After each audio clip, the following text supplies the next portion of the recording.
سمت جرأت و ہمت کا ہے اظہار، سیدھی بات روایات صحافت کا علم بردار، سیدھی بات۔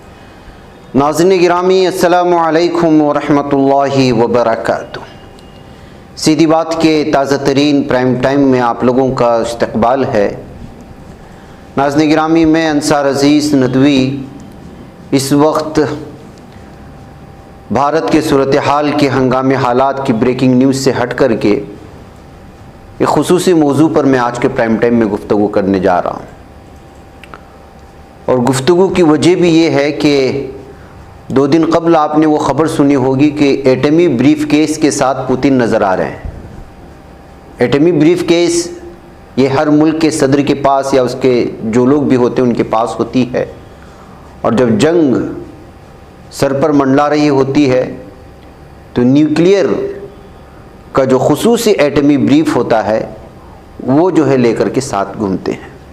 اس کے بعد سے 3rd ورلڈ وار کی سلسلے میں مسلسل اس وقت جو ہے تنقیدی تجزیے تبصرے بالخصوص یورپین ممالک کے مختلف اخبارات میں شائع ہو رہے ہیں، ایڈیٹوریل میں شائع ہو رہے ہیں وغیرہ وغیرہ۔ اسی کے حوالے سے سوچا کہ میں کچھ تفصیلات آپ لوگوں کے سامنے رکھوں۔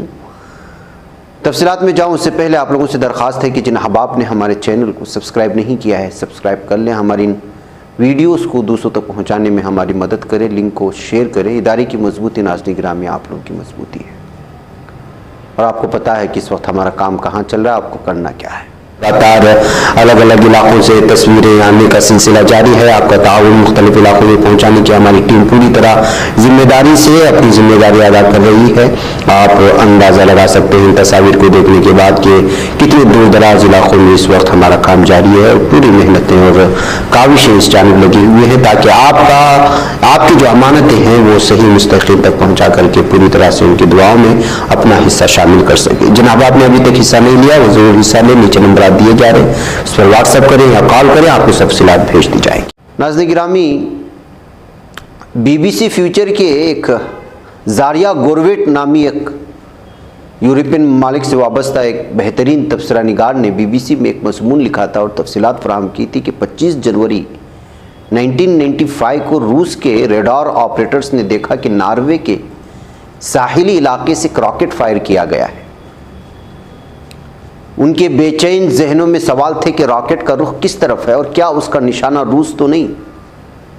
بات یہاں تک پہنچ گئی کہ اس وقت کے روسی صدر بوس یالسن نے جوابی حملے کے بارے میں اپنے مشیروں سے مشورہ کرنا شروع کر دیا تھا۔ بعد میں جا کر کے معلوم ہوا کہ وہ کوئی ایٹمی میزائل نہیں بلکہ ایک سائنسی ترجمہ تھا۔ جنگی امور پر نظر رکھنے والے ماہرین کے مطابق جوہری طاقتوں کے حامل ایسے ممالک جن کے درمیان اکثر صورتحال کشیدہ رہتی ہو، ایسی ہی غلط فہمیاں ناقابل تلافی نقصان کا سبب بن سکتی۔ 3 روز قبل ہندوستان اور پاکستان کے درمیان، بلکہ کچھ دن قبل، 2 بڑے جوہری ممالک میں ایک ایسا واقعہ پیش آیا جس نے تجزیہ نگاروں کو ایسی ہی خدشات میں مبتلا کر دیا تھا۔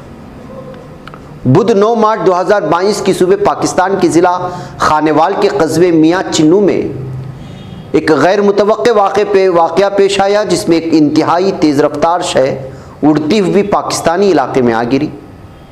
اگلے روز پاکستانی فوج کے شعبہ تعلقات عامہ ISPR کے director general major Babar Iftikhar نے ذرائع ابلاغ کو تفصیلات سے آگاہ کرتے ہوئے بتایا کہ انڈیا کی طرف سے بھارت کی جانب سے بدھ کی رات اڑتی ہوئی ایک تیز رفتار چیز ضلع خانیوال کے علاقے میاں چنو میں گری ہے، جو غالباً ایک میزائل ہے لیکن یقینی طور پر ان آرمڈ ہے، یعنی جو بارود یا دھماکہ خیز مواد سے مسلح نہ ہو۔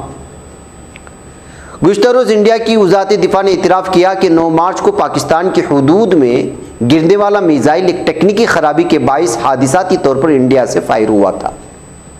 اگرچہ انڈیا کے مطابق ایک تکنیکی غلطی تھی، تاہم اس میزائل کی آبادی یا کسی طیارے سے ٹکرانے کی صورتحال میں انسانی جانیں بھی جا سکتی تھی، جس کے نتیجے میں دونوں جوہری طاقتوں کے درمیان کشیدگی میں اضافہ ہو سکتا تھا، اور یہی نقطہ خطے کی سیکورٹی پر نظر رکھنے والے مبصرین کے خدشات میں اضافہ کر رہا ہے۔ موجودہ صورتحال میں اور سرد جنگ کے ماحول میں بہرحال بہت فرق ہے اور تجزیہ نگاروں کا خیال ہے کہ دونوں ممالک کی جانب سے تاحال خاصی سمجھداری کا مظاہرہ کیا گیا۔ اس تناظر میں ہم آپ کو ماضی میں ہونے والی ان 22 غلطیوں کے بارے میں بتاتے ہیں جو دنیا کو تیسری عالمی جنگ کے دہانے پر لے گئی تھی اور بہت ہی حالات خراب ہونے کے قریب تھے۔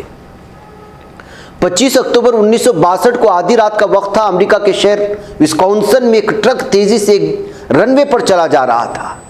یہ ٹرک ایک طیارے کو روکنے کے لیے سرپٹ دوڑ رہا تھا جو کہ تھوڑی دیر میں پرواز پڑنے والا تھا۔ اس سے چند منٹ قبل یہ دولت سیکٹر ڈائریکشن سینٹر میں ایک محافظ نے عمارت کی باڑ پر ایک سایہ دیکھا۔ محافظ نے اس سائے کو نشانہ بنایا اور اس خوف سے الرٹ جاری کر دیا گیا کہ ایک سویت حملے کا حصہ ہے، اور پھر دیکھتے ہی دیکھتے اس علاقے کی ہر ایئر بیس میں انتباہی سائرن بجنے لگے، یعنی وارننگ والے سائرن۔ اس کے بعد صورتحال بہت تیزی سے خراب ہوتی گئی۔ قریب ہی موجود ووک فیلڈ نامی ایک دوسرے فضائی اڈے پر کسی نے غلط سوئچ دبا دیا، جس کی وجہ سے وہاں موجود پائلٹس کو عام سیکورٹی وارننگ کے بجائے سنگین صورتحال والے سائرن سنائی دیے، جس کا مطلب ہوتا ہے کہ جلدی سے پرواز کے لیے تیار ہو جائیں۔ پائلٹس انتہائی پھرتی سے ایسے طیاروں پر سوار ہونے کے لیے تیار ہو گئے جو جوہری ہتھیاروں سے لیس تھے۔ یہ وہ وقت تھا جب کیوبن میزائل بحران اپنے عروج پر تھا اور ہر کوئی جیسے تیار ہی بیٹھا تھا۔ 11 روز قبل ہی ایک امریکی جاسوسی طیارے نے کیوبا میں موجود خفیہ لانچرز، میزائلوں اور ٹرکوں کی تصاویر کھینچی تھی، جن سے اندازہ لگایا گیا تھا کہ سوویت یونین امریکہ میں مختلف اہداف کو نشانہ بنانے کی تیاری کر رہا ہے۔ دنیا کو یہ بات اچھی طرح معلوم تھی کہ ایک بڑی اور غیر متوقع جنگ کے آغاز کے لیے دونوں میں سے کسی ایک ملک کی جانب سے صرف ایک میزائل داغنا ہی کافی ہے۔ اس موقع پر کشیدگی پیدا کرنے کا ذمہ دار کم از کم کوئی انسان نہیں تھا۔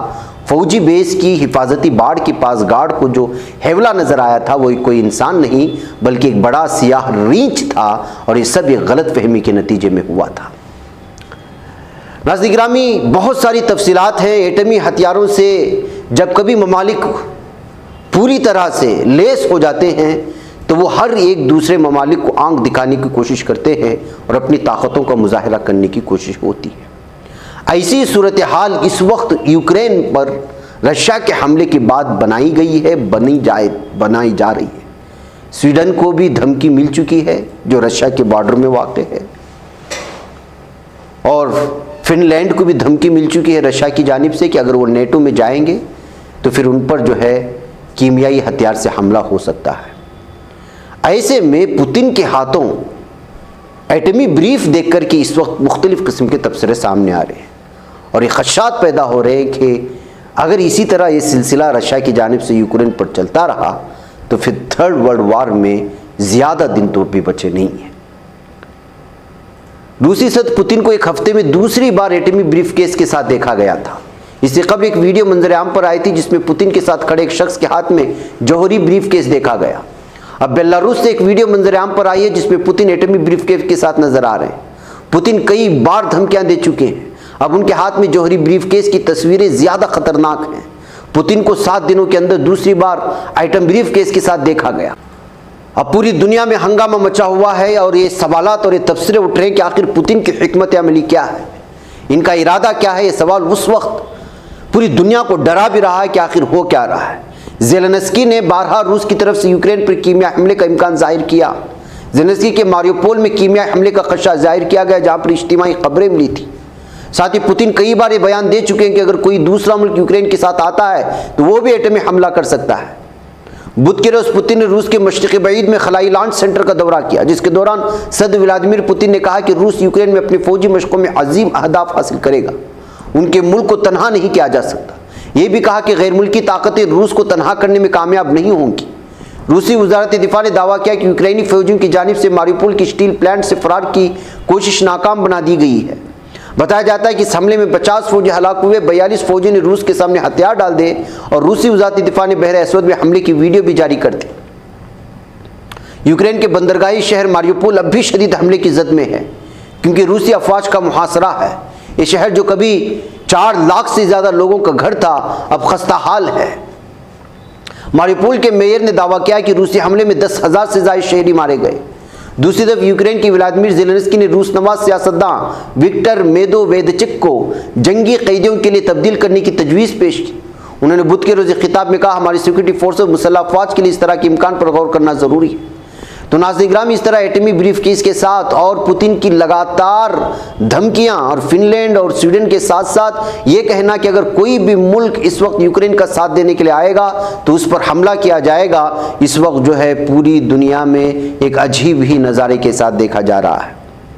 ظاہر سی بات ہے کہ آپ دوسرے ہنگامہ خیز چیزوں میں ان تمام چیزوں کو آپ دیکھ نہیں پا رہے ہوں گے، لیکن بہت سارے تجزیہ نگاروں کا جس طرح آپ اگر مطالعہ کریں گے بالخصوص یورپین ممالک کے مختلف انگریزی اخبارات کے ایڈیٹوریلز کا، تو پتہ چلے گا کہ جو ہے تھرڈ ورلڈ وار کے لیے پوتن پوری طرح سے کوشش کر رہا ہے، یا پھر یہ کہا جا سکتا ہے کہ اسی کے خدشے کے پیش نظر اس وقت جو ہے یوکرین پوری طرح سے اپنی فوج کو یوکرین میں بھیج کر کے روس پر حملہ نہیں کر رہا ہے تاکہ وہ تھرڈ ورلڈ وار سے بچ سکے، لیکن پوتن پوری کوششوں میں ہے اور پوری دنیا کو اس وقت ایٹمی بریف کیس اپنے ساتھ رکھ کر کے دھمکانے کی بھی کوشش کر رہا ہے کہ یوکرین کے معاملے میں کوئی بھی دخل اندازی کرنے کی کوشش کرے گا تو وہ اس کو جو ہے اس کا سبق سکھائے گا۔ بہرکیف ناظرین گرامی، دیکھتے ہیں یوکرین اور رشیا کی یہ جنگ کون سی صورتحال اختیار کرتی ہے اور پوتن کی ان دھمکیوں کا پوری دنیا میں کس طرح کا جواب دیا جاتا ہے۔ مجھے یہاں پر اجازت دیں۔ السلام علیکم ورحمۃ اللہ وبرکاتہ۔